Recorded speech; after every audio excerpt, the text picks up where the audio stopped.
সরকার জনকল্যাণমূলক কোনো কাজ করে, যদি সরকার দেশের উন্নয়নমূলক কোনো কাজ করে, সেই কাজে সরকারের সহযোগিতা করা জনগণের জন্য ওয়াজিব হয়। বলেন যে কোনো কাজ করলে না জনকল্যাণ এবং দেশের উন্নয়নমূলক কাজ হইলে, হ্যাঁ জনকল্যাণমূলক কাজ হইলে, দেশের উন্নয়নমূলক কাজ হইলে এই কাজে সরকারকে সহযোগিতা করা এটাও জনগণের দায়িত্ব এবং জনগণের কাছে সরকারের অধিকার, সরকারের পাওনা। এই দুইটা হইল জনগণের কাছে সরকারের পাওনা। আর সরকারের কাছে জনগণের পাওনা আছে 6টা। এই 6টা পাওনা মুসলমান ও মুসলমান নির্বিশেষে সমস্ত জনগণের পাওনা। মুসলমান জনগণের আলাদা পাওনা আগে কইছি।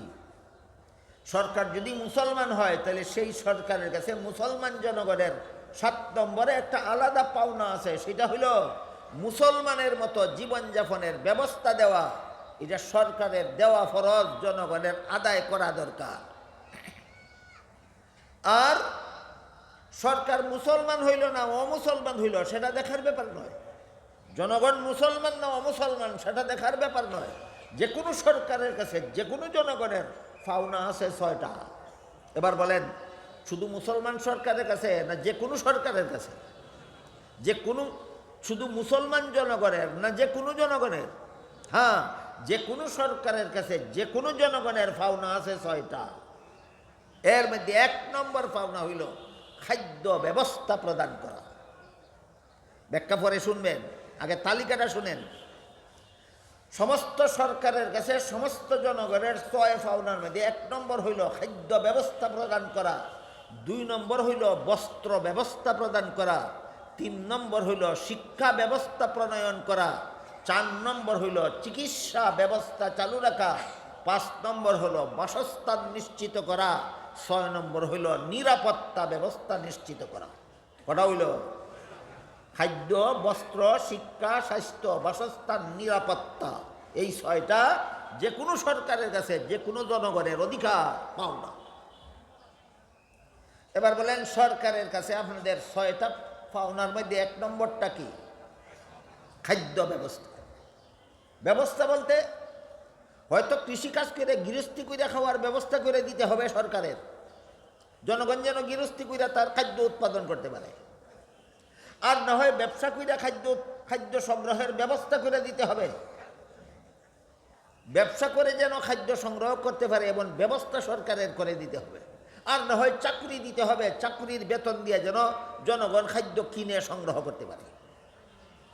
যদি কোনো জনগণের কাউকে যদি সরকার না গৃহস্থীর ব্যবস্থা দিতে পারে, না ব্যবসায়ের ব্যবস্থা দিতে পারে, না চাকুরির ব্যবস্থা দিতে পারে, তাহলে তাকে বিনা চাকুরিতে বেকার ভাতা দিয়া তাকে খাদ্য সরবরাহ করতে হবে। উপবাস থাকতে দেওয়া যাবে না। সরকারের কাছে জনগণের 1 নম্বরের পাওনা। ওইলে গৃহস্থীর ব্যবস্থা কইরা খাইতে দাও, নাইলে ব্যবসা কইরা খাইতে দাও, নাইলে চাকরি কইরা খাইতে দাও। গৃহস্থীর ব্যবস্থাও যদি দিতে পারো না, ব্যবসার ব্যবস্থাও যদি দিতে পারো না, চাকুরির ব্যবস্থাও যদি দিতে পারো না, তাহলে বিনা চাকুরিতে বেকার ভাতা দিয়া যতদিন পর্যন্ত সে উপার্জনের কোনো সূত্র না পাবে ততদিন পর্যন্ত তাকে বিনা চাকুরিতে ভাতা দিয়া লালন পালন করা সরকারের কাছে জনগণের পাওনা। আমি বর্তমান দুনিয়ার যত ইহুদি খ্রিস্টানের দেশে ভ্রমণ করতে পেরেছি, সবগুলি ইহুদি খ্রিস্টানের দেশে দেখেছি সরকারে যদি জনগণের কাউকে চাকুরি দিতে না পারে, যতদিন পর্যন্ত চাকরি দিতে পারে না ততদিন পর্যন্ত বিনা চাকরিতে ভাতা দিয়া লালন পালন করে। যে জনগণের প্রতি সরকারের দয়া নয়, যে সরকারের কাছে জনগণের পাওনা। লন্ডনেও এইরকমই দেখেছি, যারা চাকরি দিতে পারে না তারা বিনা চাকরিতে ভাতা দেয়, যারা ব্যবসার সুযোগ দিতে পারে না তারা বিনা ব্যবসায় ভাতা দেয়, যারে গৃহস্থীর সুযোগ দিতে পারে না তারা বিনা গৃহস্থিতে ভাতা দেয়। ইহুদিরা খ্রিস্টানেরা এই বিধান পালন করে, তাদের দেশের সরকার তাদের দেশের জনগণের এই পাওনা আদায় করে। বাংলাদেশ ইহুদি খ্রিস্টান শাসিত না মুসলমান শাসিত? ইহুদি খ্রিস্টানরা যেই দেশ শাসন করে সেই দেশের জনগণকে তাদের পাওনা আদায় করে। যেই বাংলাদেশ মুসলমান শাসন করে এই দেশের সরকার মুসলমানের এই দেশের জনগণের 6 পাওনার 1 নম্বর পাওনা খাদ্য ব্যবস্থা আদায় করে না। জনগণ লক্ষ লক্ষ জনগণ এই দেশে উপবাস থাকে। 1 নম্বর পাওনাটা মুসলমান সরকারে আদায় করতেছে না ইহুদি খ্রিস্টান সরকারে আদায় করতেছে?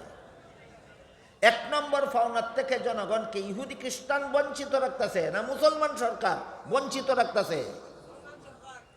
খালি হাসরের মাঠে দাঁড়াইয়া দেখিও অবস্থাটা কিতা হয়। গদ্দি এটা দিল্লির লাড্ডু না, কিন্না গিল্লা লাইলেই খালাস। এই জন্য হযরত উমর ফারুক রাদিয়াল্লাহু আনহু খলিফা মনোনীত হইয়াই বেরিয়ে গেলেন আমার দেশের জনগণ খাদ্য ঠিক মতো পাইল কিনা তদন্ত করার জন্য। কারণ 1 নম্বরের পাওনা জনগণের। উমরের ঘটনা বোঝাবার জন্য আপনাদেরকে এতক্ষণ এই দেনা পাওনার বিষয়গুলি বুঝালাম। এইগুলি যাদের জানা নাই এরা উমরের ঘটনাটার একটা কিংবদন্তি গল্প মনে করবে। হযরত উমর তদন্ত করতে বেরিয়ে দেখলেন এক বিধবা মহিলার কয়েকটা এতিম বাচ্চা গড়ে খানি নাই, রুজি করার কেউ নাই, এই জন্য কান্নাকাটি করতেছে। খলিফা ওমর গুলামকে সাথে নিয়ে সরকারি খাদ্য গুদামে ঢুকলেন। ঢুকে বললেন আটার বস্তা আমার ঘাড়ে উঠাইয়া দাও। গুলামে কয় আমার মতো গুলাম আপনার সাথে থাকা অবস্থায় আটার বস্তা প্রেসিডেন্টের ঘাড়ে উঠাইয়া দেব? খলিফা ওমর বললেন এই গুলাম, কাল হাসরের মাঠে আল্লাহ যখন জিজ্ঞেস করবেন যেই দেশের শাসনকর্তা উমর ছিল সেই দেশে একটা বিধবা মহিলা এবং তার কয়েকটা এতিম বাচ্চা 1 রাত্রে না খাইয়া ঘুমাইছিল কেন, জব তুই দিবে? তাহলে খলিফার অন্তরে উমরের অন্তরে এই ভয় ছিল যে কিয়ামতের দিন আল্লাহ আমাকে জিজ্ঞাসা না করে ছাড়বেন না, তুমি যেই দেশের শাসনকর্তা ছিলে এই দেশের একটা বিধবা মহিলা 1 রাত্রে না খাইয়া ঘুমাইছিল কেন, একটা বিধবা মহিলার কয়েকটা এতিম বাচ্চা 1 রাত্রে না খাইয়া ঘুমাইছিল কেন, আমি কি জব দেবো আল্লাহর দরবারে? এই ভয় খলিফা উমরের অন্তরে ছিল। এই জন্য তিনি গুলামকে বলেন আটার বস্তা আমার গাড়ে উঠাইয়া দে।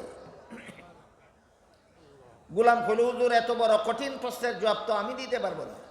খলিফা ওমর বলেন তাইলে বোঝা গেল দায়িত্বটা তোর না, আমার দায়িত্ব আমাকে পালন করতে দে। গুলাম বাধ্য হইয়া আটার বস্তা খলিফা ওমরের ঘাড়ে উঠাইয়া দিল। খলিফা ওমর ঘাড়ে বহন করিয়া এই বিধবা মহিলার বাড়িতে নিয়া রুটি তৈরি করাইয়া রুটি শেখাইয়া বাচ্চাদেরকে খাওয়াইয়া এদের মুখে হাসি ফুটাইয়া ফেরত গেলেন। বলে গেলেন আগামীকাল অফিস টাইমে খলিফা ওমরের অফিসে দেখা করো। পরের দিন সকালবেলা এই বিধবা মহিলা ওই খলিফা উমরের দরবারে গিয়ে যখন দেখা করলো, খলিফা উমর খাদ্যমন্ত্রীকে বলে দিলেন যতদিন পর্যন্ত এই পরিবারে উপার্জন করার মতো কোনো সদস্য তৈরি না হয় ততদিন পর্যন্ত সরকারি খাদ্য গুদাম থেকে এদের পেটের খিদা নিবার উপযোগী খাদ্য ভাতা মঞ্জুর করে দাও। যা সরকারের কাছে জনগণের 1 নম্বরের ভাবনা। আপনারা দেশের সরকার, আপনারা দেশের লক্ষ লক্ষ উপবাসী এতিম শিশু রুগী বৃদ্ধ মহিলা এদেরকে এই পাওনা দেয় না কেন? কারণ এদেরকে দিলে নিজেরা কোটি কোটি টাকা চুরি করে বিদেশ গিয়া বাড়ি বানাইতে পারতো না। এই পাওনা আপনাদের দেশের সরকারে আপনাদের পাওনা দেয় না কেন? রহস্যটা আজকে বুঝতে পারলেন? এবং তার একমাত্র কারণ হইল আমি যে কোটি টাকা বাংলাদেশের চুরি করছিলাম, আমি যে 50 কোটি টাকা চুরি করেছিলাম, আমি যে 4000 কোটি টাকা চুরি করে বিদেশ বানাইছিলাম, এই ব্যাপারে একদিন আল্লাহর কাছে জবাব দিতে হবে। এই ভয় এদের অন্তরে নাই। কেন? যে শিক্ষা গ্রহণ করছে সেই শিক্ষা মানুষের অন্তরে সেই ভয় জাগ্রত করে না। একমাত্র মাদ্রাসা শিক্ষা মানুষের অন্তরে এই ভয় জাগ্রত করে। শেষ বিচারের দিন আল্লাহর কাছে কি জবাব দিবে? এই জন্য ব্যক্তি জীবনে দুর্নীতিমুক্ত ব্যক্তি জীবন, দুর্নীতিমুক্ত পারিবারিক জীবন, দুর্নীতিমুক্ত সামাজিক জীবন, দুর্নীতিযুক্ত রাষ্ট্রীয় জীবন গঠন করার জন্য ইসলামী শিক্ষার কোনো বিকল্প নাই। ইসলামী শিক্ষা ছাড়া আর যত শিক্ষায় শিক্ষিত হবে, যত বড় শিক্ষিত হবে তত বড় দুর্নীতিবাজ, তত বড় সুদখোর, তত বড় ঘুষখোর, তত বড় মদখোর, তত বড় গাঞ্জাখোর, তত বড় জালিয়াতিকারী, তত বড় দেশের সম্পদ চোর হতে বাধ্য। তাই আল্লাহ পাক রব্বুল আলামিন কুরআন নাজিল করতে করতে করতে করতে শেষ পর্যন্ত যে আয়াত নাজিলের মাধ্যমে কুরআন নাজিল সমাপ্ত করেছিলেন সেই আয়াতে আল্লাহ বলেন ওয়াত্তাকু ইয়াওমান তুরজাউনা ফীহি ইলাল্লাহ সুম্মা তুওয়াফা কুল্লু নাফসিম মা কাসাবাত ওয়া হুম লা ইউযলামুন। ওই দিনকে ভয় করো যেদিন তোমাদের সবাইকে আল্লাহর কাছে ফিরে যেতে হবে এবং প্রতিটি মানুষকে জীবনের সকল কাজের ফলাফল ভোগ করতে হবে।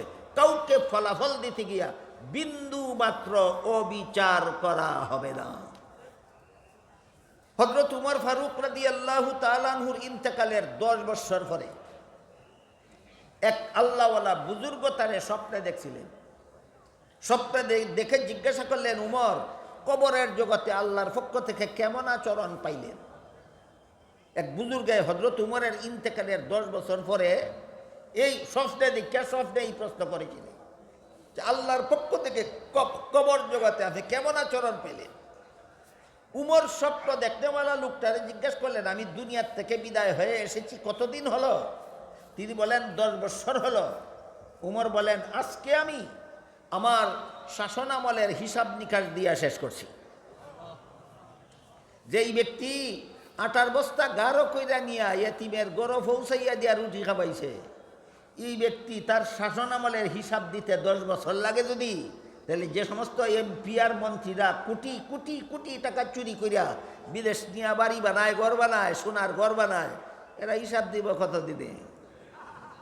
যদি অন্তরে সেই ভয় থাকতো, কোনোদিন এই রকম দেশের সম্পদ চুর হইতে পারত না।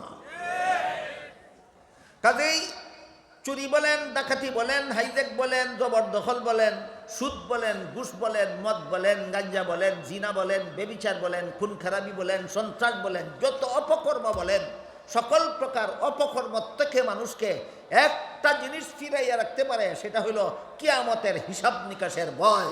আর এই ভয় মানুষের অন্তরে জাগ্রত হয় একমাত্র মাদ্রাসা শিক্ষার দ্বারা। তাই আল্লাহ আপনাদের আমাদের সবাইকে এই মাদ্রাসা শিক্ষার সাথে জড়িত থেকে জীবনের সর্বস্তরে আমরা দুর্নীতিমুক্ত হওয়ার সৌভাগ্য আল্লাহ আমাদের সবাইকে দান করুন। সবাই বলুন আমিন। সুবহান রাব্বিকা রাব্বিল ইজ্জাতি আম্মা ইয়াসিফুনা ওয়া সালামুন আলাল মুরসালিন ওয়ালহামদুলিল্লাহি রাব্বিল আলামিন।